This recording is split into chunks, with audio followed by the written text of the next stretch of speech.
Yeah, good evening, everybody. Good evening. Welcome to on this wonderful platform. Welcome to all of you on this wonderful platform.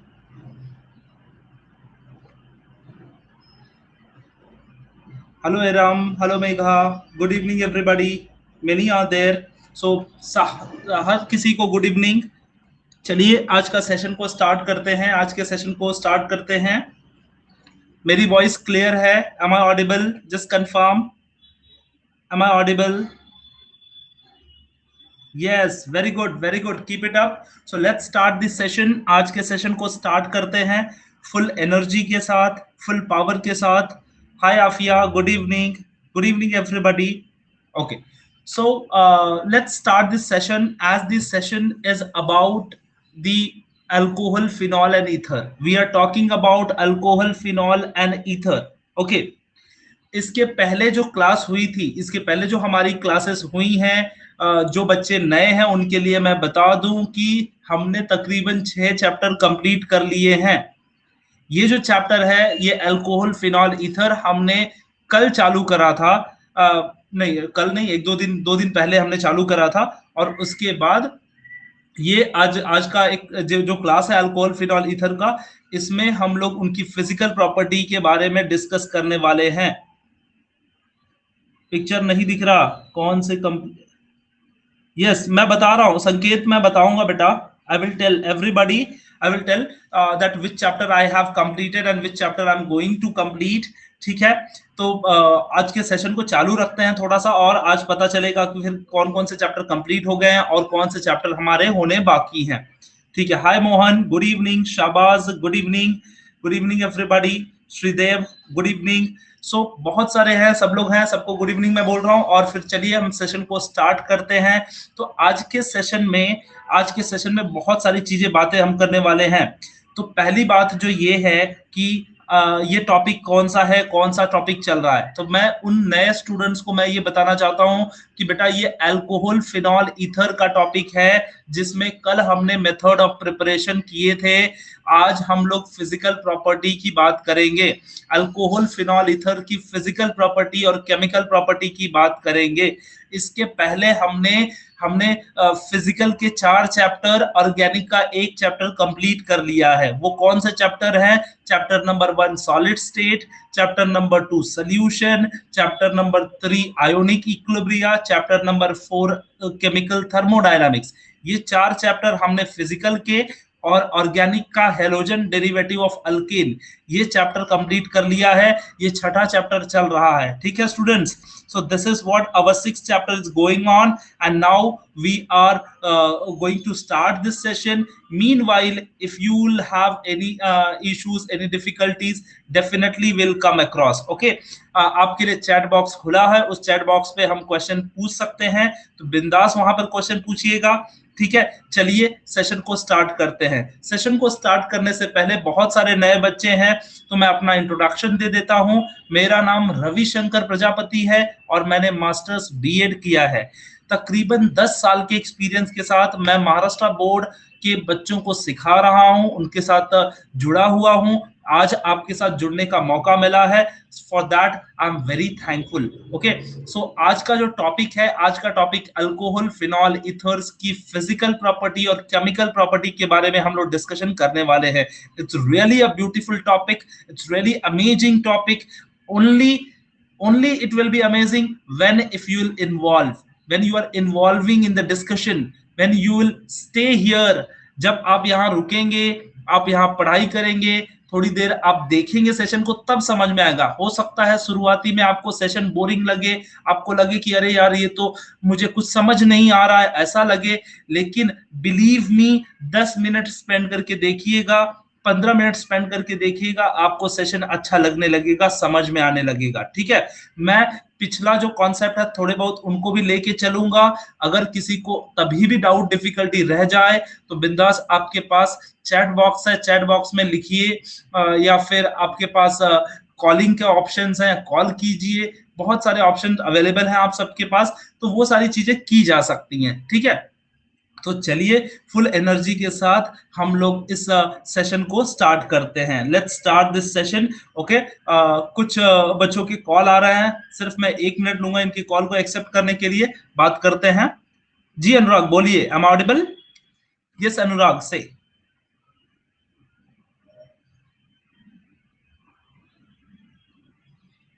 Shyam, पिछले lecture की जो recording है वो आपको easily available हो जाएगी, easily available हो जाएगी। वो कहाँ आपके अगर आप मोबाइल से इस्तेमाल कर रहे होंगे तो आपके ऐप के थ्रू अवेलेबल हो जाएगी। आपके ऐप में देखेंगे अगर, तो लर्न लर्न की ऑप्शन में जाएंगे तो वहां पर आपको मिल जाएगा। मैंने ग्रुप में भी पोस्ट करी है, उसकी लिंक कैसे जाया जाता है। अगर ऐसा नहीं होगा तो मैं हेल्प कर लूंगा वहां पर। ठीक है अनुराग, मेरी आवाज आ रही है अब तक? Your voice is not reaching to me dear. Okay, चलिए चलिए, आज कौन सा चैप्टर टीच करने वाले हैं आप? मोहिनी बेटा, हम आज अल्कोहल फिनॉल ईथर को कंटिन्यू कर रहे हैं। ये पुराना चैप्टर था जो चल रहा था और उसको हम लोग कंटिन्यू कर रहे हैं। कुणाल पूछ रहे हैं सर एग्जाम के पहले सिलेबस कंप्लीट हो जाएगा क्या? कुणाल बेटा, हम लोग का जो मेन टारगेट है कि मैक्सिमम चैप्टर्स को कवर करना जिनकी वेटेज हेवी वेटेज वाले हैं। तो मेरे हिसाब से जो मेरा कैलकुलेशन है और मैंने जो टाइम टेबल बनाया है उसके हिसाब से मेरे 16 के 16 चैप्टर कंप्लीट हो रहे हैं बेटा। All 16 chapters is going to complete it. Okay, Purva Agarwal, calling का ऑप्शन नहीं दिख रहा है बेटा, वहां पर हैंड का ऑप्शन होगा, वहां पर आप कर सकते हो। चलिए सारे बच्चे, चलिए थोड़ा सा फोकस करते हैं बेटा, स्टार्ट करते हैं सेशन को। काफी एनर्जी के साथ स्टार्ट करेंगे। मोमीन नुकरा, श्रावणी कोई टॉपिक में लेक्चर नहीं होते हैं सब पीछे। ओके यस, सारे प्लेबैक से होते हैं बेटा, प्लेबैक से चलते हैं, प्लेबैक में आप देख लीजिए वहां पर। ठीक है, चलिए सेशन को स्टार्ट करते हैं, मजा आएगा। आप सब थोड़े से एनर्जेटिक होके देखिए, आपको समझ में आएगा। और नहीं समझ में आए तो बिल्कुल आप पूछ सकते हैं, बिल्कुल कोई इशू नहीं होगा। कितने चैप्टर कंप्लीट हैं बेटा? ये छठवां चैप्टर चल रहा है, छठवां चैप्टर। ऋषिकेश पूछ रहे हैं हेलो सर, अभी तक कितना पोर्शन कंप्लीट हुआ है? सर 6 मेजर चैप्टर हुए हैं बेटा, 4 जो फिजिकल के और 2 इसके हुए हैं। हाँ चलिए चलिए, बहुत सारे बच्चों को पता है सर। हाँ चलिए पढ़ाते हैं, आज का सेशन चालू करते हैं। किसी को कुछ डाउट डिफिकल्टी हो तो पूछिएगा, पहले सेशन को स्टार्ट करने दीजिए। तो मेरी इंट्रोडक्शन के बारे में मैंने आप सबको बता दिया कि मेरा नाम रविशंकर प्रजापति है और आज का टॉपिक है फिजिकल प्रॉपर्टीज। तो चलिए चालू करते हैं फिजिकल प्रॉपर्टी के बारे में। कल के सेशन में हमने बात करी थी, यस यस यस यस, हाँ हाँ यस हामिद। चलिए, तो आज की ऑब्जेक्टिव तो मैंने बता दी है आपको कि इंट्रोडक्शन ऑफ ईथर भी हम करेंगे, थोड़ा सा इंट्रोड्यूस करेंगे ईथर को, और साथ ही हम लोग थोड़ी सी प्रॉपर्टीज देखेंगे किसकी, अल्कोहल फिनॉल की फिजिकल प्रॉपर्टीज को। तो चलिए स्टार्ट करते हैं। Physical properties of alcohol. Alcohol की फिजिकल प्रॉपर्टी क्या होती है? देखो पहले मैं आपको एक चीज बता दूं आप सबको कि व्हेनेवर अ टर्म्स कम, जब कभी भी आपको पास टर्म आता है फिजिकल, फिजिकल फिजिकल टर्म आ जाए तो आपको यह समझना है कि आपको रिएक्शन वाले कोई भी पार्ट नहीं बताने हैं। रिएक्शन वाला कोई भी पार्ट का मतलब ये होता है कि ये रिएक्ट क्या करता है, कैसे फॉर्म करता है, ये सारी चीजें आपको नहीं बतानी है। आपको क्या बतानी है? उसकी फिजिकल फिनोमेना, उसके फिजिकल फिनोमेना के बारे में बताना है। फिजिकल फिनोमेना का मतलब ये होता है कि उसकी डेंसिटी के बारे में आप बात कर सकते हैं, उसकी मेल्टिंग पॉइंट के बारे में बात कर सकते हैं, कंपाउंड की मेल्टिंग पॉइंट, कंपाउंड की बॉइलिंग पॉइंट के बारे में बात कर सकते हैं। आप बात कर सकते हैं, रिफ्रेश कर लो, यस यस। सो आप मेल्टिंग पॉइंट के बारे में बात कर सकते हैं, आप बॉइलिंग पॉइंट के बात कर सकते हैं, विस्कोसिटी, विस्कोसिटी के बारे में बात कर सकते हैं, आप सॉल्युबिलिटी के बारे में बात कर सकते हैं, किसी के वॉल्यूम के बारे में, किसी के टेम्परेचर के बारे में, या फिर प्रेशर के बारे में।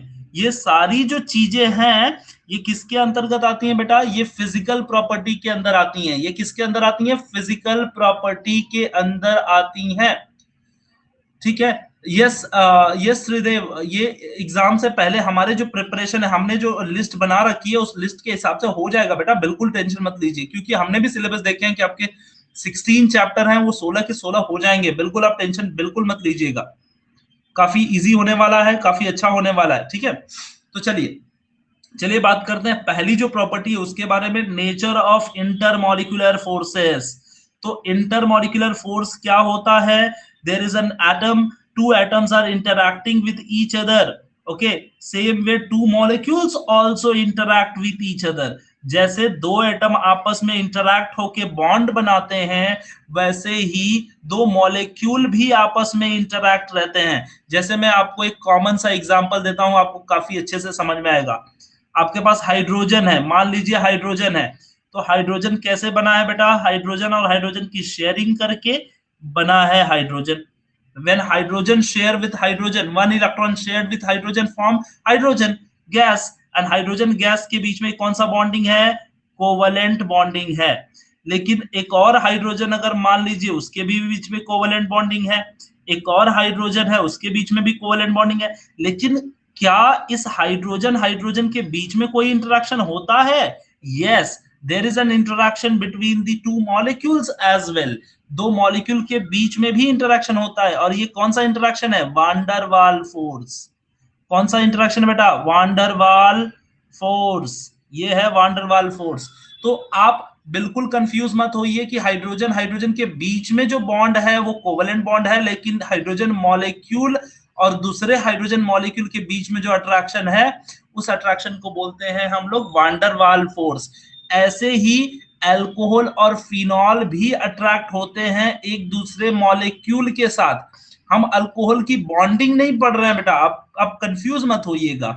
हम लोग यहाँ पर अल्कोहल की बॉन्डिंग नहीं पढ़ रहे हैं, हम लोग यहाँ पर अल्कोहल की बॉन्डिंग नहीं पढ़ रहे हैं, हम लोग यहाँ पर पढ़ रहे हैं अल्कोहल के इंटरेक्शन। जैसे आपके पास अल्कोहल नंबर 1 है, दूसरा अल्कोहल नंबर 2 है, तीसरा अल्कोहल नंबर 3 है। तो ये अल्कोहल कैसे आपस में कैसे लिंक रहेंगे, उस लिंकेज को पढ़ रहे हैं हम लोग, ठीक है। So nature of intermolecular forces, alcohols and phenols are very polar molecule due to presence of OH group, due to presence of OH group। OH group के होने की वजह से, अल्कोहल में OH ग्रुप होने की वजह से oxygen is a strong negative, oxygen is a strong negative, oxygen बहुत ही स्ट्रॉन्ग निगेटिव होता है। और जब ऑक्सीजन बहुत निगेटिव होता है तो ये क्या करता है? दूसरे वाले ग्रुप को पॉजिटिव बना देता है। इसका मतलब अल्कोहल के अंदर, अल्कोहल के अंदर हाइड्रोक्सी ग्रुप होने की वजह से मॉलिक्यूल के अंदर क्या आ जाता है बेटा? Polarity. molecule gets polarity when alcohol is bonding with alkyl group, okay, when hydroxy group is bonding with alkyl group, during that time there is a difference in their electronegativity, and due to difference in the electronegativity there is a cause of polarity, polarity आता है। And इसी polarity की वजह से मैंने कल बताया था हाइड्रोजन बॉन्ड के बारे में। Hydrogen bond, what is hydrogen bond? A bond form between, not between, we can say when hydrogen attach, when hydrogen attach between the fluorine, oxygen and nitrogen, then hydrogen acquire additional positive charge, and due to that positive charge it attracts the other electronegative element, that attraction is called as hydrogen bond। याद होगा आप सबको। तो हमने बात करी थी जैसे H2O है, तो हाइड्रोजन ने ऑक्सीजन के साथ जब बॉन्ड बनाया तो हाइड्रोजन को गिफ्ट में पॉजिटिव चार्ज मिला, और इस पॉजिटिव चार्ज से किसी दूसरे ऑक्सीजन को उसने अट्रैक्ट किया, किसी दूसरे मॉलिक्यूल का अट्रैक्ट किया। इस इंटरैक्शन को क्या बोलते हैं? Hydrogen bond. Okay, so hydrogen bond के बारे में हमने बात करी थी। ओके, हमने लास्ट टाइम हाइड्रोजन बॉन्ड के बारे में बात करी थी। अब क्या होगा कि एक अल्कोहल मॉलिक्यूल दूसरे अल्कोहल मॉलिक्यूल से इंटरमॉलिक्यूलर हाइड्रोजन बॉन्डिंग से जुड़ा होता है। कैसे जुड़ा होता है? Intermolecular hydrogen bonding. So what we can say that alcohol possesses the polarity। Polarity क्यों आता है? OH बॉन्ड के होने की वजह से। ऐसी क्या खास बात है OH में? तो बोलोगे OH is a strong negative in nature, hence it makes the partially positive to alkyl group, hence there is a generation of polarity। यही कारण होता है कि उसमें पोलैरिटी का जनरेट हो जाता है, और जब पोलैरिटी जनरेट होती है तो they are held together with a strong intermolecular forces of attraction named as hydrogen bond. मतलब आपको एक शीट पे मैं बता दूं जरा अच्छे से तो समझ में आ जाएगा। जैसे हम लोग बात कर रहे हैं फिजिकल प्रॉपर्टी की, किसकी बात कर रहे हैं? फिजिकल प्रॉपर्टीज, ठीक है, फिजिकल प्रॉपर्टी की बात कर रहे हैं। अब इसमें मैंने खास बात बताई कि अल्कोहल होता है, अल्कोहल और अल्कोहल कैसे इंटरैक्ट होते हैं, कैसे इंटरैक्ट होते हैं, इस इंटरैक्शन की हम लोग बात कर रहे हैं। तो पहला हम बात कर रहे हैं nature of interaction, nature of interaction और intermolecular forces, nature of forces. तो कौन सा फोर्स है, कैसे काम कर रहा है, ये बात करना अगर है तो हम लोग क्या बोलेंगे? मैं बोलूंगा कि alcohol, when alkyl group attach with hydroxyl group form alcohol, where where this hydroxyl group is delta negative, this is delta negative. ये क्या होता है बेटा? Delta negative. अब बोलोगे सर आपको कैसे मालूम डेल्टा नेगेटिव? तो मैंने बताया है कि फ्लोरीन, ऑक्सीजन, नाइट्रोजन ये सबसे नेगेटिव एलिमेंट पाए जाते हैं। सबसे ज्यादा नेगेटिव कौन है? फ्लोरीन, उसके बाद ऑक्सीजन, उसके बाद नाइट्रोजन। ये बहुत ही ज्यादा नेगेटिव एलिमेंट होते हैं, और ये जब बहुत ज्यादा नेगेटिव एलिमेंट रहेंगे तो फिर क्या हो जाएगा? तो क्या हो जाएगा? ये जब निगेटिव है तो उससे अटैच होने वाला जो ग्रुप है वो पॉजिटिव रहेगा। तो आपको याद करने का ट्रिक कैसे यूज करना है? फोन, फोन जो मोबाइल फोन हम लोग इस्तेमाल करते हैं, ऐसे फोन याद रख लीजिए। फोन मतलब फ्लोरीन, ऑक्सीजन, नाइट्रोजन, ठीक है। यहां पर ऑक्सीजन है, ऑक्सीजन डेल्टा नेगेटिव हुआ क्योंकि ये स्ट्रॉन्ग इलेक्ट्रोनेगेटिव था, और जब ये नेगेटिव था तो ये हो जाएगा बच्चा डेल्टा पॉजिटिव। क्या हो जाएगा? ये डेल्टा पॉजिटिव। और जब ये डेल्टा पॉजिटिव हो जाएगा तो इनके अंदर पोलैरिटी आ गई। ऐसे ही मान लीजिए एक और मेरे पास मॉलिक्यूल है, ऐसे ही मान लीजिए एक और मॉलिक्यूल है मेरे पास, फिर मेरे पास एक और मॉलिक्यूल है ROH, फिर मेरे पास एक और मॉलिक्यूल ROH। तो इन सबके अंदर delta negative, delta positive, delta negative, delta positive सबके अंदर रहेगा। और जब सबके अंदर रहेगा तो ये क्या हो जाएगा? पोलैरिटी जनरेट कर रहा है। जब पोलैरिटी जनरेट कर रहा है तो इन लोगों के बीच में इंटरमॉलिक्यूलर फोर्सेस ऑफ अट्रैक्शन पाया जाएगा। क्यों अट्रैक्शन होगा? इसको एक दूसरा भी अट्रैक्शन बोल सकते हो, डाइपोल डाइपोल इंटरैक्शन भी हो सकता है इसमें।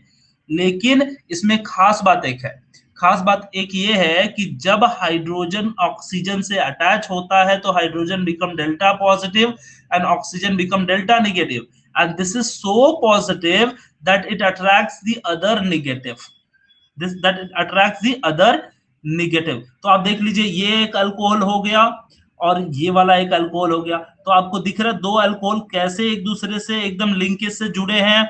ये जोड़ जो होता है इसको बोलते हैं हाइड्रोजन बॉन्ड।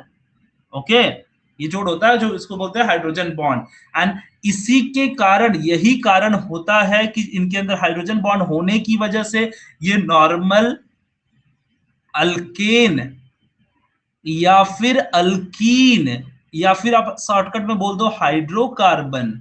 सो किसी भी अल्केन, अल्कीन और हाइड्रोकार्बन के कंपेयर में इनकी बॉइलिंग पॉइंट, मेल्टिंग पॉइंट क्या होती है? ज्यादा होती है। रीजन क्या है? अगर आपसे मैं क्वेश्चन पूछूं why alcohol shows the more melting point and boiling point as compare to hydrocarbon if they are having comparable mass. Comparable mass का मतलब अगर उनके मास को कंपेयर किया जाए, जैसे कि किसी का मास 90 है, किसी हाइड्रोकार्बन का मास 90 है मोलार मास, और किसी अल्कोहल का भी मास 90 है, तो किसका किसका बॉइलिंग पॉइंट ज्यादा रहेगा? तो अल्कोहल का बॉइलिंग पॉइंट ज्यादा रहेगा, ज्यादा रहेगा। रीजन क्या है? क्योंकि मोलार मास रीजन नहीं है यहां पर। रीजन ये है कि उस अल्कोहल के पास, उस अल्कोहल के पास हाइड्रोजन बॉन्ड है। बात समझ में आ गई मेरी? बात समझ में आ गई? बताइए please. Yes yes, very good, very good. I hope it is clear, right? तो उसमें हाइड्रोजन बॉन्ड का क्या असर होता है? जैसे कभी कभी आपसे क्वेश्चन पूछा जा सकता है, कभी कभी आपको गुगली खिलाने के लिए आपको क्वेश्चन कभी कभी एग्जामिनर पूछ लेता है, पेंटेन, पेंटेन एंड ब्यूटेनॉल, इन दोनों के कंपैरिजन में which one will possess more boiling point? What is the reason? What is the reason? समझ नहीं आया? सैयद मोहम्मद कैफ, समझ नहीं आया? अच्छा, ब्यूटेनॉल, ब्यूटेनॉल की बात कर रहा हूं बेटा, ब्यूटाइल अल्कोहल की, जिसको हम लोग ऐसे लिखेंगे CH3 CH2 CH2 sorry CH2 and OH। ये देखो ब्यूटाइल अल्कोहल है, और ये पेंटेन कैसे लिखेंगे बेटा? CH3 CH2 CH2 CH2, ये CH3 हो गया। तो इन तीन, इनके कंपैरिजन में जो अल्कोहल होता है, इसकी बॉइलिंग पॉइंट, इसकी मेल्टिंग पॉइंट, बॉइलिंग पॉइंट ज्यादा होती है as compare to this hydrocarbon. What is the reason? So you can suggest the reason is hydrogen bonding. The reason is hydrogen bonding. समझ में आ रहा है? समझ में आ रहा है? Alcohol OH group, yes, alcohol is OH group, yes yes, very good. चलते हैं अगले वाले फिजिकल प्रॉपर्टी पे। तो इसका लॉन्ग स्टोरी शॉर्ट क्या बोलेंगे? इसका लॉन्ग स्टोरी शॉर्ट क्या कर सकते हैं हम लोग? हम लोग इसको लॉन्ग स्टोरी शॉर्ट में क्या बोल सकते हैं कि alcohol shows intermolecular forces, that force is named as hydrogen bond. Okay, first condition. First condition, second condition, you can say alcohol have polarity. That's why they are little soluble. Being organic, they are little soluble in, or miscible, we can say miscible in water के अंदर थोड़ा miscible होते हैं polarity की वजह से। Why polarity comes out? What is the reason why polarity comes out? हाँ, why polarity comes out, the reason is what? Attachment of OH group. Why OH group? Because OH is delta negative. ये बात clear हो गई? बात clear हो गई है? तो चलिए हम लोग अगले स्लाइड पे चलते हैं। हाँ, तो ये वाला पहला वाला केस वही था। फिर physical state, second property is what? Physical state, yes, partially negative, yes, very good, yes. So physical state, the lower alcohol are colorless. Lower alcohol क्या होते हैं बच्चा? They are colorless. Toxic liquid, पहली चीज आपको याद रखना है, दे आर कलरलेस, पानी जैसा रहते हैं, ट्रांसपेरेंट रहते हैं, पानी जैसा, ठीक है। They are colourless. आप बोलोगे सर मैंने तो देखा है थोड़ा ब्राउनिश रहता है, थोड़ा ऐसा रहता है, अलग अलग कलर रहता है, बेटा नहीं। जो जो लोअर अल्कोहल होते हैं ना, लोअर अल्कोहल का मतलब होता है मिथाइल अल्कोहल, इथाइल अल्कोहल, ठीक है, ये सब लोअर अल्कोहल है जिसमें कम कार्बन होता है। जहरीले होते हैं क्या? बेटा ऐसा नहीं है, जहरीले होते हैं ऐसा नहीं है। इनके इम्पैक्ट, जैसे मिथेनॉल जो होता है ना, मिथेनॉल इज टॉक्सिक, वो आपके हेल्थ के ऊपर इल इफेक्ट देगा। लेकिन ethanol is use for the beverages वगैरह में इथेनॉल का इस्तेमाल किया जाता है, ठीक है। मदिहा बोलती है इस पे क्वेश्चन कैसे आते हैं? इस पे क्वेश्चन सीधा सीधा आता है बेटा, इसके क्वेश्चन रीजनिंग वाले क्वेश्चन आते हैं। why alcohol is having more boiling point than the so and so? What is the physical state of the alcohol, or why alcohols are having more melting point as compared to so and so, like this way. Sir फिर लोग alcohol क्यों पीते हैं? बेटा alcohol, अभी मैं क्या बताऊं आपको, अभी इस बारे में बात में करते हैं, इसका यूजेस जब आएगा तो मैं आपको हेल्प करूंगा, ठीक है। तो चलिए अभी फिलहाल हम लोग थोड़ी बात कर लेते हैं, उनकी मर्जी, ठीक है, जिसकी जिसकी मर्जी है देख लेंगे। पहले हम लोग फिजिकल स्टेट पे बात करते हैं। चलिए so let's go ahead, okay. So characteristic alcohol odor, and they are having alcoholic odor. उनके एक स्पेसिफिक odor होते हैं। odor मतलब होता है बेटा स्मेल, odor का मतलब होता है स्मेल। तो उनका एक स्पेसिफिक odor होता है, ठीक है। alcohol is having their own specific odor. Pure phenol is colorless, toxic, and low melting solid, having characteristic carbolic and phenolic odor. तो आप अगर किसी को लग रहा है कि फिनोलिक ऑर्डर क्या होता है या कार्बोनिक ऑर्डर क्या होता है, तो आप लोग जो जनरली आप एक व्हाइट कलर की जो गोलियां होती हैं जो सूटकेस वगैरह में इस्तेमाल की जाती हैं, नेफ्थॉल की गोलियां होती हैं, नेफ्थलीन की, नेफ्था बॉल्स, वो उसको स्मेल कीजिए, आपको पता चल जाएगा। या फिर घर में फिनाइल वगैरह का इस्तेमाल करते हैं तो आपको पता चल जाएगा। ठीक है, आजकल तो फ्लेवर्ड फिनाइल आ रही हैं तो फिर वो नहीं पता चलेगा, लेकिन जो एक्चुअली जो फिनॉल होता है उसका एक स्पेसिफिक ऑर्डर होता है, जो वॉशरूम वगैरह में गोलियां रखी जाती हैं जो ताकि कॉकरोचेस ना आए या फिर कीड़े वगैरह ना आए या इंसेक्ट कोई ना आए, इसके लिए। ठीक है, तो ये कहीं ना कहीं, हाँ डंबर गोली बोलते हैं उसको। अच्छा ठीक है, मुझे तो नहीं पता था। तो दैट इज कैरेक्टरिस्टिक और कार्बोलिक और फिनोलिक ऑर्डर, उनका एक स्पेसिफिक ऑर्डर होता है। तो इसमें क्या याद रखना है फिजिकल स्टेट में, लोअर अल्कोहल क्या होते हैं, कलरलेस होते हैं, टॉक्सिक लिक्विड होते हैं, कैरेक्टरिस्टिक ऑर्डर होता है उनका, अल्कोहलिक ऑर्डर होता है। यही बात फिनॉल के लिए भी लागू होती है, फिनॉल भी कलरलेस होता है, टॉक्सिक होता है, लो मेल्टिंग पॉइंट होते हैं, सॉलिड हैविंग द कैरेक्टरिस्टिक और कार्बोलिक और फिनोलिक ऑर्डर। ठीक है, ये चीजें होती हैं। ठीक है, ओके, चलिए बॉइलिंग पॉइंट, बॉइलिंग पॉइंट की बात करते हैं। बॉइलिंग पॉइंट क्या होता है, the boiling point of alcohols, alcohols की boiling point and phenol, alcohol and phenol increases with increase in molecular mass. तो जैसे जैसे मॉलिक्यूलर मास इंक्रीज होता है, जैसे कि मैं एक एग्जांपल आपको देता हूं, आपको काफी अच्छे से समझ में आ जाएगा। जैसे आपके पास मिथाइल अल्कोहल है और आपके पास फिर इसमें इथाइल अल्कोहल आ गया, देखो इथाइल अल्कोहल आ गया, फिर उसके बाद CH3 CH2 CH2OH आ गया, प्रोपाइल अल्कोहल आ गया। तो आप देख रहे हैं इसमें नंबर ऑफ कार्बन बढ़ रहा है। देखिए पहले वाले में एक ही कार्बन था, दूसरे वाले में दो कार्बन, तीसरे वाले में तीन कार्बन। तो आपको दिख रहा है कि नंबर ऑफ कार्बन बढ़ रहे हैं। तो number of carbon, as the number of carbon increases, जैसे जैसे नंबर ऑफ कार्बन इंक्रीज होते हैं वैसे वैसे क्या होता है, वैसे वैसे उनको उनका मोलर मास इंक्रीज होता है, molar mass increases, molar mass क्या हो जाता है, इंक्रीज होता है। और जब मोलर मास इंक्रीज होता है तो उनकी मेल्टिंग पॉइंट, बॉइलिंग पॉइंट भी क्या हो जाती है बच्चा, इंक्रीज हो जाती है। समझ में आ गया, इंक्रीज, आफिया आप डिक्रीज दिखा रहे हो बेटा, आप डिक्रीज दिखा रहे हो, इंक्रीजेस।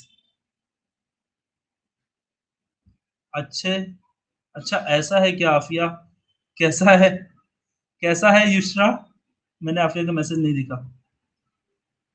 हाँ ब्रांचिंग की बात कर रहे हैं, नहीं नहीं सही बात है, आफिया, आफिया ने सही बोला, सॉरी। आफिया ने ब्रांचिंग की बात की, हमने यहाँ ब्रांचिंग नहीं बताया, हमने हमने नॉर्मली बताया अगर ब्रांचेस की बात होती है। अब देखिए मान लीजिए एक और एग्जांपल आपके सामने मैं लेके आता हूँ, एकदम काफी इजी एग्जांपल है, बिल्कुल ध्यान देने वाली बात है। देखिए कार्बन है मेरे पास, तीन कार्बन और अल्कोहल है, लेट्स से चार कार्बन बना लेते हैं, थोड़ा आसान होगा। चार कार्बन वाला अल्कोहल है, इसका मतलब ब्यूटेनॉल है, इसका मतलब मेरे पास क्या है बच्चा, ब्यूटेनॉल। ठीक है, ब्यूटेनॉल है। लेकिन ब्यूटेनॉल को तो मैं कई तरीके से लिख सकता हूँ ना, ब्यूटेनॉल को ये तरीका एक है, फिर दूसरा तरीका ऐसा है कि मैं यहाँ OH इसको अटैच कर दूं यहाँ पर, और यहाँ पे CH2 और CH3, ये एक तरीका हो गया। तीसरा तरीका ऐसा है कि मैं ऐसे लिख देता हूँ CH3 और OH। तो मैंने तीन तरीके से ब्यूटेनॉल को लिखा है। अब मुझे बताइए कि पहला तरीका, दूसरा तरीका और तीसरा तरीका, तीन तरीके से लिखा है, विच one will have the more boiling point or more melting point, on which one will have lesser melting point and boiling point? Yes, yes, yes, very good Rutuja. पहला वाले का बॉइलिंग पॉइंट या फिर मेल्टिंग पॉइंट ज्यादा होगा, ज्यादा लगेगा, इसमें ज्यादा टेम्परेचर लगेगा। रीजन क्या है, it's a straight chain. So if it is a no branches, if it is a straight chain, it will be not easy to break. जितना ज्यादा ब्रांचेस रहेंगे उतना ही ज्यादा इजीली ब्रेक होगा। तो ऐसा केसेस याद रखिए, tertiary then secondary then primary, easily breakable. ठीक है, ठीक है, टर्शरी सबसे जल्दी ब्रेक हो जाएगा, फिर सेकेंडरी देन प्राइमरी। ओके, समझ में आ रहा है सबको, क्लियर है, सारे बच्चों को क्लियर है, इजी लग रहा है, आसान है ना, हाँ हाँ, very good very good, keep it up. Okay, तो चलिए बात करते हैं आगे अगले वाले टॉपिक पे और डिस्कस करते हैं ये वाले पॉइंट्स को। तो हमने डिस्कस कर लिया ये तीनों फिजिकल प्रॉपर्टीज को डिस्कस कर लिया, बॉइलिंग पॉइंट को बात कर ली, इसको बात कर लिया फिजिकल प्रॉपर्टी को, और इंटरमॉलिक्यूलर फोर्सेस ऑफ अट्रैक्शन को हमने बात कर ली। अब हम बात करेंगे अगले वाले स्लाइड की तरफ चलते हैं, थोड़ा सा उसको देखते हैं कि उसमें क्या है। ठीक है, इसके ऊपर क्वेश्चन कैसे आते हैं, जैसे जनरली स्टूडेंट्स के डाउट होते हैं sir how the question they will frame और how the question will be asked. So question क्या होता है, the boiling point of n butyl alcohol, the boiling point of n-butyl alcohol, isobutyl alcohol and sec-butyl alcohol। देखिए ध्यान से, n-butyl alcohol, n मतलब straight होता है बेटा, straight chain, let me tell you n is a straight chain। isobutyl मतलब on second number of carbon, on second number of carbon there is one methyl group, on second number of carbon one methyl group, so iso will look like this way, ये ऐसा एक branch रहेगा, ऐसा इसका एक straight chain रहेगा, दूसरे वाले का एक ब्रांच रहेगा। Sec butyl alcohol, sec butyl alcohol का मतलब ये ऐसा सेकेंडरी रहेगा, यहाँ पे OH रहेगा, ये ऐसे OH रहेगा यहाँ। तीसरा क्या है, टर्ड butyl alcohol, टर्ड butyl alcohol, tertiary कैसे रहेगा, टर्शरी ऐसे OH रहेगा, टर्ड butyl alcohol. R 118 degree Celsius, 108 degree Celsius, 92 degrees Celsius as well as 82 degrees Celsius respectively. Explain why it is. Explain. You need to explain why it is lowering, why it is decreasing. So reason you can say they are having more branching. So you can say as the branching increases, the intermolecular van der Waals force becomes weaker. Intermolecular van der Waals force becomes weaker and the boiling point decreases. Therefore, n-butyl alcohol has the highest boiling point. How much? 118 degree Celsius. And tertiary butyl alcohol has the lowest boiling point is 83 degrees Celsius. Okay, lowest. Isobutyl alcohol, primary alcohol, hence its boiling point is higher than the secondary butyl alcohol. So that's our reason. More number of branches, lesser the intermolecular force, easy to break. Okay, more number of branches, lesser the intermolecular force, easy to break, and this is the reason that they are having the lesser boiling point. The straight chain is having more boiling point as compared to the branch chain which is having the lesser boiling point. Is it clear? ये चीज clear हो गई? हाँ सही बात है, सारे बच्चे सही बोल रहे हैं। Secondary means 2 degree, yes yes yes yes, correct correct Omkar, yes 82 आएगा, सो 82 आएगा। ठीक है, क्या 82 आएगा बेटा? अच्छा यहाँ पर 82 आएगा, यहाँ पर मिस प्रिंट हुआ है आपके टेक्स्ट बुक में, ये 82 डिग्री रहेगा, जो दिया है वही रहेगा बेटा, नया कुछ हमें कैलकुलेट नहीं करना है, बिल्कुल कोई बात ही नहीं है, कोई नई बात नहीं है। Okay, there is one more problem, problem number 11.4. The solubility of orthonitrophenol and paranitrophenol is 2 gram and 1.7 gram per 100 gram. It means that orthonitrophenol, if you are having O-nitrophenol gets solubilized at 0.2 gram per mole. Okay, 0.2 gram per 100 gram. Per 100 gram of the H2O. Okay, and paranitro is getting dissolved 1.7 gram. So you can say the paranitro is easily breaking as compared to the orthonitro. If you'll see this question clearly, it will be easily, you'll understand easily. See the question. Let me explain you the question, so you'll probably it may not be visible clearly now. I think it is visible, right? Yes, so you can see the question. I'll read for you, then you'll understand. क्या है? Problem number 11.4. The solubility of orthonitrophenol. Solubility of orthonitrophenol. Orthonitrophenol कैसे बनाएंगे बेटा? मैं आपको बना के दिखाता हूँ। देखो, बेंजीन है और फिनॉल है एंड ऑर्थोनाइट्रोफिनॉल है। ओके, ऑर्थोनाइट्रोफिनॉल है, ठीक है। Orthonitrophenol, so this is orthonitrophenol, this structure, and there is one more structure. that is para-nitrophenol. So para is opposite of this NO2 over here. Okay, so para-nitrophenol, they're comparing and they're telling that this one, the orthonitrophenol, is just dissociate 0.2 gram, but 1.7 gram dissociation is happening per 100 gram of water is of para-nitrophenol. What is the reason? Reason is what? The para-nitrophenol has a strong intermolecular hydrogen bonding with the solvent water.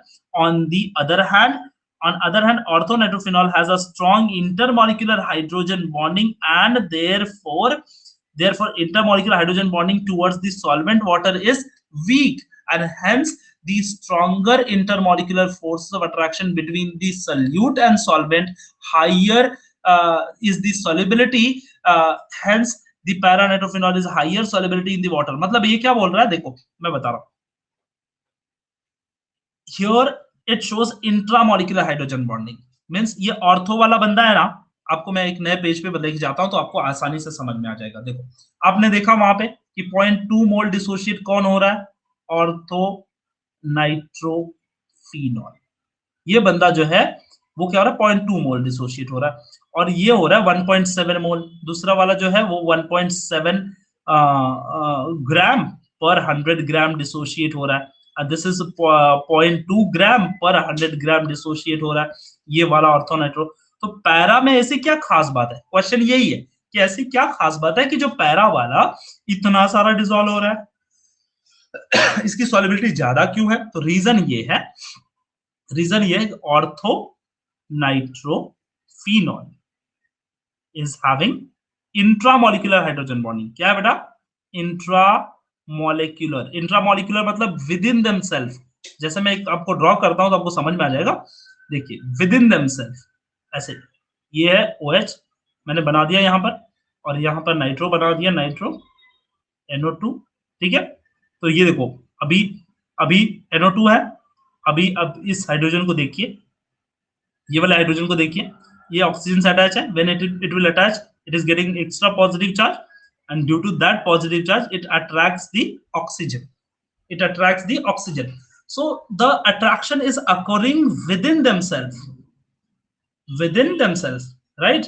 Within themselves. So if the attraction is occurring within themselves, and another case, in case of the para वाले के case में between two molecule, देखो आपको मैं दिखाता हूं image, आपको समझ में आ जाएगा. See this image. So within two different molecule, can you see this? This is between two different molecule. This interaction is there between two different molecule, but here the interaction is between the molecule. So that is called as the intramolecular hydrogen bonding, and the another one is intermolecular hydrogen bonding. So this is inter and this is intra. ठीक है, और यही reason है कि एक strong है. देखो para-nitrophenol has a strong intermolecular hydrogen bonding, intermolecular, with the solvent water. On the other hand, orthonitrophenol has the strong intramolecular hydrogen bonding and intra मतलब खुद ही में बॉन्ड बनाया उसने, तो वाटर के साथ बॉन्ड बनेगा क्या? ज्यादा नहीं बनेगा. इसका मतलब मैं कि यहाँ पे ये बताना चाहता हूँ कि ये बंदा जो खुद के साथ ही हीरो बन गया, खुद के साथ बॉन्ड बना लिया, तो इसने वाटर के साथ अफेक्शन इसका क्या हो जाता है? कम हो जाता है. Less affection with water. If less affection with water, what you can say? Less soluble. Hence you can see that 0.2 gram only gets solubilized. Okay, but in case of para product, para is having more affection between the means there is an interaction, not within themselves, the interaction with water more. So water के साथ ज्यादा होता है, इसीलिए उसकी solubility ज्यादा है. बात समझ में आ रही है? अच्छा 1.3 कौन सा वाला बेटा? 1.3 नहीं समझा? Let me explain. 1.3 नहीं समझा किसी बच्चे को? ये वाला नहीं समझा? अच्छा ये वाला नहीं समझा था? काफी इजी है बेटा, देखिए इसको. 1.3 वाले में 11.3 था वो. ठीक है, इस वाले में देखिए,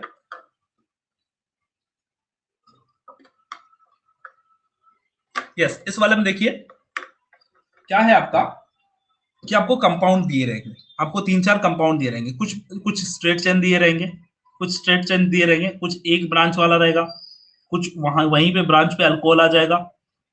कुछ टर्शरी रहेगा और ऐसा रहेगा, ढेर सारे ब्रांचेस रहेंगे। तो यहाँ का कॉन्सेप्ट सिर्फ एक ही चीज याद रखना बेटा, जिसमें ढेर सारा branch, more number of branching, जितना ज्यादा ब्रांच होगा, more number of branchings, more number of branchings, more will be, sorry, lesser will be boiling point, उनकी बॉइलिंग पॉइंट कम होगी। जिसके साथ ज्यादा ब्रांचिंग होगी, जिसके पास ब्रांचिंग बहुत ज्यादा होगा, उसके पास क्या होगा, उसमें उसमें उसकी बॉइलिंग पॉइंट क्या होने वाली है, उसकी बॉइलिंग पॉइंट क्या होगी, कम होगा। तो सबसे कम बॉइलिंग पॉइंट कौन हुआ बेटा, ये वाला टर्सरी वाला हुआ ना, टर्ट, क्योंकि देखिए इसके पास बॉइलिंग, इसके पास ढेर सारे ब्रांचेस हैं, 4 ब्रांचेस, ऐसे 1 2 3 4, ऐसे 1 2 3, और ये चौथा ग्रुप यहाँ पे अटैच हुआ है। तो ऐसे 4 ब्रांचेस आ गया ना, उसको मतलब you are getting in the junction, the 4 people or 4 different groups are attaching on a particular carbon। इस पर्टिकुलर कार्बन को 4 अलग लोग अटैच हो जा रहे हैं, जरूरी नहीं कि अलग हो, लेकिन फिर भी branches, 4 branches are there, so what we can say, their boiling point will be lowest and highest will be of what, straight chain, because zero branches, no branches, that was the concept over here, वही concept था यहाँ पे जो हम लोग बात कर रहे थे, इसमें वही वाला concept था। देखिए n-butyl alcohol is having highest boiling point है, और tertiary butyl alcohol lowest boiling point मिलेगा। क्लियर है, क्लियर है, जल्दी टूटेगा, यस यस यस, समझ में आ गया। चलिए ये कॉन्सेप्ट समझ में आ रहा है ना इतना, सो ये क्वेश्चन समझ में आ गया। अगले क्वेश्चन, अगले के तरफ चलते हैं, ठीक है। किसी को कुछ डाउट हो पूछिए। ये हमारी फिजिकल प्रॉपर्टी थी, इतनी फिजिकल प्रॉपर्टी थी। मैं आपको एक बार बता देता हूँ फिजिकल प्रॉपर्टी में हमने क्या पढ़ा, इंटर मॉलिक्यूलर फोर्सेस, पहली बात हमने पढ़ी intermolecular forces.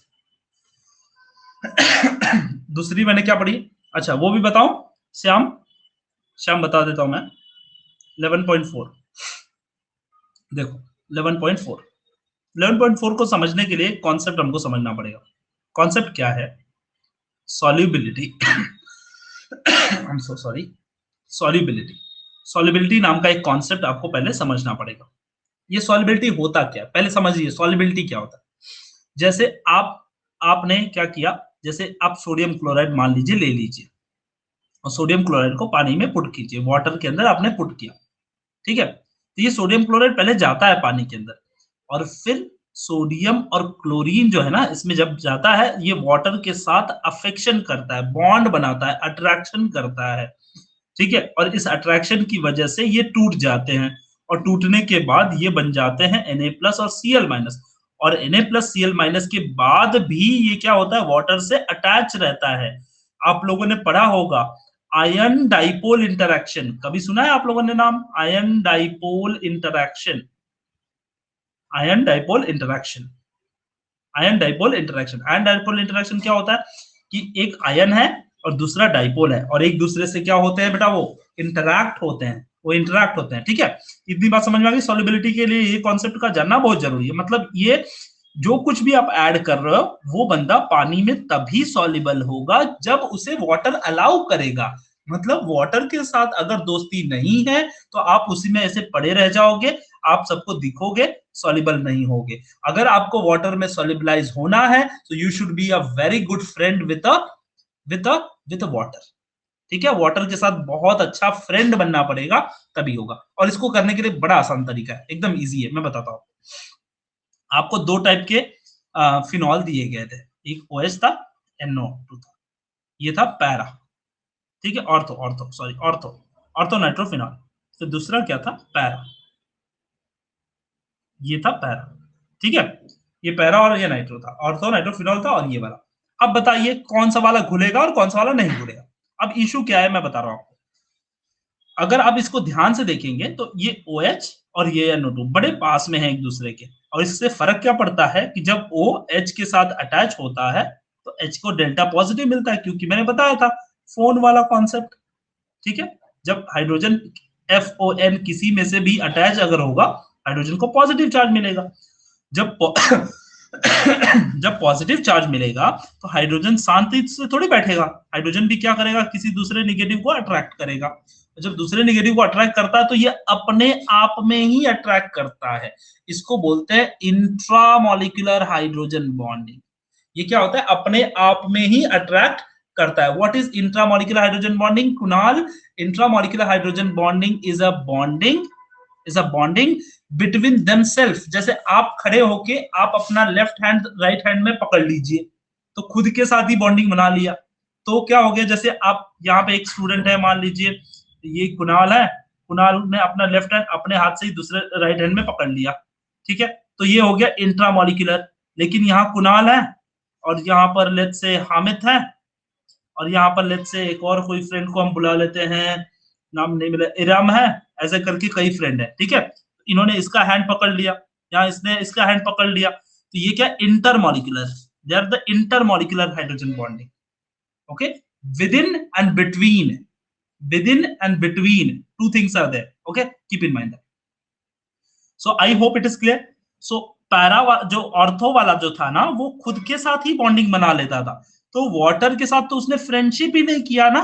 But I told कि if you want to be solubilize more you should interact with more with water, ठीक है, you should interact more with water, but here no, you are not interacting, means this is the what, lesser interaction, and you are getting the interaction is less. It means what you'll say your interaction is less, so your solubility is also less. That's why the 0.2 gram per 100 gram is getting dissolved, and that's why less dissolution is happening over here. But in this case बोलोगे आप इसमें भी तो हो सकता है, नहीं बेटा, ये बहुत दूरी है। एक हाथ से खड़े होके एकदम पूरा स्ट्रेट खड़े होना है, आपको स्ट्रेट खड़े होना है। यहाँ पे आप हो, आपका हैंड इधर है, आपको स्ट्रेट खड़े होना है और पैर पकड़ सकते हो क्या अपना, तो बिना फोल्ड किए हुए पकड़ सकते हो, नहीं पकड़ सकते ना, डिस्टेंस बहुत दूर है ना बेटा। वैसे ही यहाँ पर डिस्टेंस देखो बहुत दूर है, और जब डिस्टेंस दूर है तो ये आपस में इंटरमॉलिक्यूलर नहीं हो पाता है, तो ये क्या करता है, ये वाटर के साथ बॉन्ड बनाता है, और जब वाटर के साथ बॉन्ड बनाता है, who will be more soluble? These people will be more soluble because they are the good friend of water as compared to the intramolecular. I hope it is clear, right? Right? Yusra clear है बेटा? Yusra is very happy. Very good, very good. Good. Keep it up. Okay. So that was the task.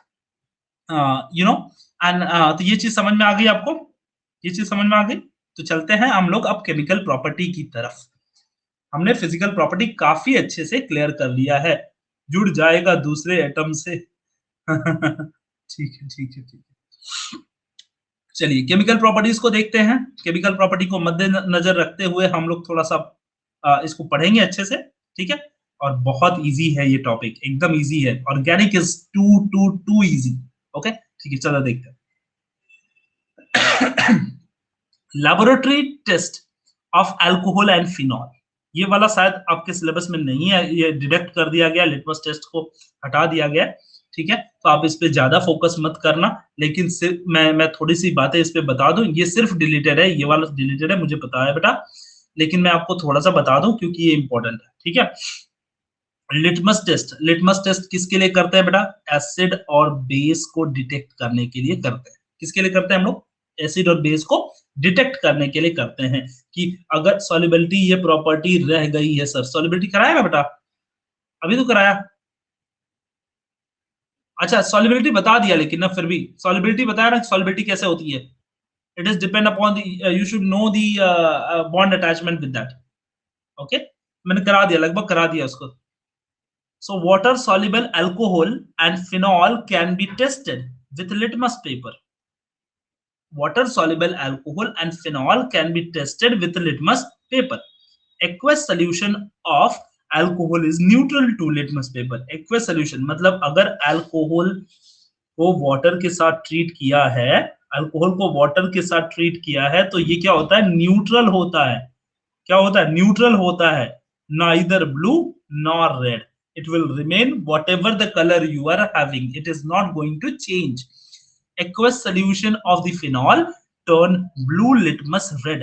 Aqueous solution of phenol मतलब यहाँ पे देखो question एक बन जाएगा आपके साथ क्वेश्चन बनेगा कि फिनॉल जो होता है, phenol is what?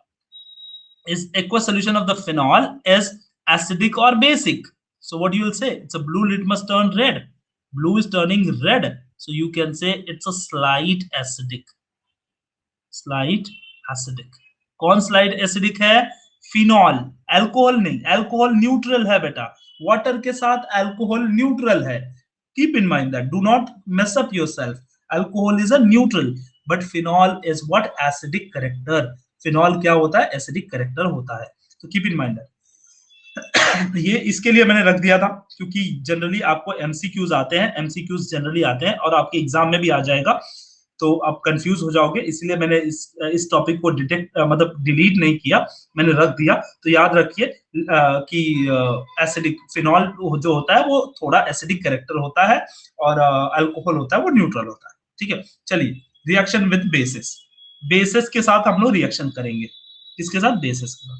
पहले मैं बता दूं बेसिस क्या होते हैं. बेसिस दो टाइप के होते हैं बेटा, आप सबको पता होगा. बेसिस जो होता है ना, बेस एसिड जैसे होता है वैसे ही बेस होता है. तो बेसिस ना दो प्रकार के होते हैं, दो टाइप के होते हैं. एक होता है वाटर सॉल्युबल बेस. क्या होता है? Water soluble base. और दूसरा होता है water insoluble base. Insoluble base, ठीक है. जो वाटर इनसॉल्युबल बेस होता है उसे तो हम सिर्फ बेस कहते हैं, ठीक है, उसको हम लोग बेस कहते हैं. लेकिन जो वाटर सॉल्युबल बेस होता है उसको हम बोलते हैं अल्कली. उसको बोलते हैं अल्कली, ठीक है. तो अल्कली होता है तो एरोमेटिक हाइड्रोक्साइड, एरोमेटिक OH के साथ अगर जब बेस को ट्रीट करोगे तो कोई भी रिएक्शन नहीं होता है. No reaction will happen. Why? The phenol dissolve aqueous sodium hydroxide by forming the water soluble sodium phenoxide are reprecipitated and regenerated with the acidification of this thing. ठीक है, तो ये चीजें ठीक है. ये मेरे ख्याल से I think this is deleted. So ये डिलीटेड है तो इसको हम लोग ज्यादा टाइम वेस्ट नहीं करेंगे. बात सही है, ठीक है. हम लोग अगले स्लाइड की तरफ रुक करेंगे, अगले स्लाइड की तरफ चलेंगे और मैं आपको दिखाता हूँ अगले स्लाइड में हमने क्या छुपा के रखा है आप सभी के लिए. So characteristic test for phenol, is it there? No, ये तो है ना आपके पोर्शन में? हाँ बच्चा, चलिए चलिए चलिए, वेरी गुड वेरी गुड. हाँ, ये वाला देखते हैं, characteristic test for the phenol. Phenol के कैरेक्टरिस्टिक टेस्ट जनरली क्वेश्चन आते हैं, इसको देख लेते हैं. Characteristic test of the phenol. Characteristic test of phenol. Phenol react with a neutral ferric chloride. फिनॉल जो होता है ना, phenol react with a neutral ferric chloride. Ferric chloride, ठीक है. न्यूट्रल फेरिक क्लोराइड के साथ रिएक्ट करता है. मतलब हम हमारे पास देखिए ArOH मतलब फिनॉल है, ये फिनॉल है. और इस फिनॉल को मैंने क्या कर दिया? FeCl3 के साथ ट्रीट कर दिया. किसके साथ? FeCl3 के साथ ट्रीट कर दिया. न्यूट्रल, न्यूट्रल नेचर है उसका और FeCl3 के साथ मैंने ट्रीट कर दिया. और जैसे ही मैं ट्रीट करूंगा solution to give the deep purple, violet और greenish colouration of the ferric phenoxide. Ferric phenoxide बनेगा. कैसे बनेगा? देखिए यहाँ का 3 H है ना बेटा, 3 H, 3 H is there. Let me use the different color so you'll understand. 3 H are there and these H. Ferric क्या है बेटा? फेरिक क्या है? देखो आयरन जो होता है ना बेटा, आयरन देखो मैं दो चीज बता देता हूँ. बहुत अच्छा क्वेश्चन पूछा सुरेंद्र ने. आयरन जो होता है ना बेटा, आयरन को हम लोग फेरस बोलते हैं. पहली बात कि हम लोग उसको फेरम की वजह से हम लोग उसको आयरन को फेरस बोलते हैं. फेरस और इसका लैटिन नेम है, ठीक है. Fe से डिनोट करते हैं. हाँ ठीक है. तो ये देखो फेरस हो गया, Fe हो गया, ठीक है. फेरम बोलते हैं, ferrum. So iron, if iron loses 2 electron to become Fe2 plus, so this is called as a ferrous chloride. Ferrous, ठीक है, फेरस बोलेंगे. अगर आयरन ने 3 इलेक्ट्रॉन का लॉस कर दिया, loss of 3 electron, 2 electron lost, ferrous. Loss of 3 electron become Fe3 oxidation state, so it will be ferric. तो यहां पर हम लोग +3 ऑक्सीडेशन स्टेट वाला लिए हैं. यहां पर हम लोग +3 ऑक्सीडेशन स्टेट लिए हैं, ना कि +2 ऑक्सीडेशन स्टेट. सो हमने लिया है +3 ऑक्सीडेशन स्टेट. हमने +2 ऑक्सीडेशन स्टेट बिल्कुल नहीं लिया है, तो आपको यहाँ पर ध्यान देना है, ठीक है। तो FeCl3 हमने लिया है, और जब इसको ट्रीट करेंगे सिंपल से कुछ नहीं होगा। देखो यहाँ का H है ना बेटा, यहाँ का H है, ये 3 Cl के साथ भाग जाएगा, 3 Cl के साथ जाएगा और 3 HCl बन जाएगा, और ये Fe आके इसके साथ डीप कलर का कलरेशन दे देगा। मतलब मैं आपको अगर ड्रॉ करके बताऊं स्ट्रक्चर पे तो काफी आप लोग खुश होगे, बोलोगे कि मोगैम्बो खुश हुआ, लेकिन देखिए काफी इजी है, इसको समझिए जरा अच्छे से। ये बेंजीन है और बेंजीन के ऊपर OH आ जाता है तो इसका प्यारा सा नाम बन जाता है, जिसको हम प्यार से क्या कहते हैं, फिनॉल। क्या कहते हैं, फिनॉल। इसके बेटा ये फर्स्ट लेक्चर नहीं है डियर, ये थर्ड लेक्चर है मेरे ख्याल से, और जिसमें हम लोग प्रॉपर्टीज को डील कर रहे हैं, ठीक है। सो फिनॉल बोलते हैं इसको। अब ये फिनॉल में आपने FeCl3 को ऐड कर दिया, एकदम आसान सा काम है। फिनॉल को 3 मोल ले लो भाई फिनॉल को, हाँ। फिर अब क्या हो जाएगा, there will be substitution, this H will come here with Cl and Fe will go up, Fe will go up। अब ध्यान से देखिए, 3H का बाहर आ रहा है बेटा, 3H बाहर आ रहा है, क्यों? क्योंकि 3 मोल आपने लिया है ना, देखो 3 मोल लिया है ना आपने, तो 3H बाहर आ रहा है, लेकिन एक ही Fe अंदर जा रहा है, देखो आप वहां से एक ही Fe अंदर जा रहा है। मतलब क्या हो गया, H की वैलेंसी कितनी थी, +1, Fe की वैलेंसी कितनी है, +3, तो इसीलिए मैंने 3H को डिसोशिएट किया विथ 1 Fe। समझ में आ रहा है आपको? इसीलिए, नहीं तो 3 Fe क्यों नहीं लिया आप बोलोगे, तो मैं क्या किया, मैंने Fe का ऑक्सीडेशन स्टेट +3 है, इसका ऑक्सीडेशन स्टेट +1 है, इसीलिए 3 बार H को लिया है मैंने, और 3H जब निकलेगा तो यहाँ पर बन जाएगा आपका 3HCl, ये चीज क्लियर हो गई। फिर उसके बाद Fe जाएगा, और Fe जाएगा तो 3 मोल्स ऑफ जो आपके पास 3 मोल्स ऑफ आपके पास जो बेंजीन है, मतलब फिनॉल है, फिनॉल, फिनॉल के साथ O और Fe बन जाएगा। मतलब Fe बाहर लिखना पड़ेगा अपने को, इसीलिए इन्होंने इस तरीके से लिखा ARO, ARO कितने बार बेटा, 3 बार, और फिर Fe, ठीक है, और 3HCl बन जाएगा। और इसका कलर याद रखना आपको, कलर क्या है, डीप ग्रीन वॉयलेट, ओके, ये कलर होता है इसका। समझ में आ गया, समझ में आ गया, इजी है ना? हाय हमें समझ में आ रहा है? Very good, very good, good good good.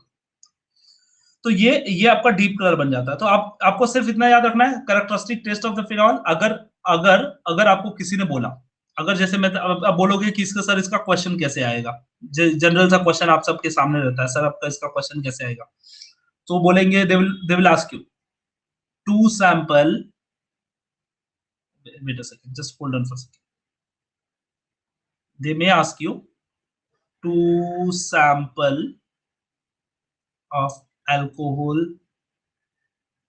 and phenol are given to a student। किसी स्टूडेंट को 2 सैंपल दिया गया, sample A and sample B, both the sample were colorless। name or give the process how student will analyze the phenol out of those two।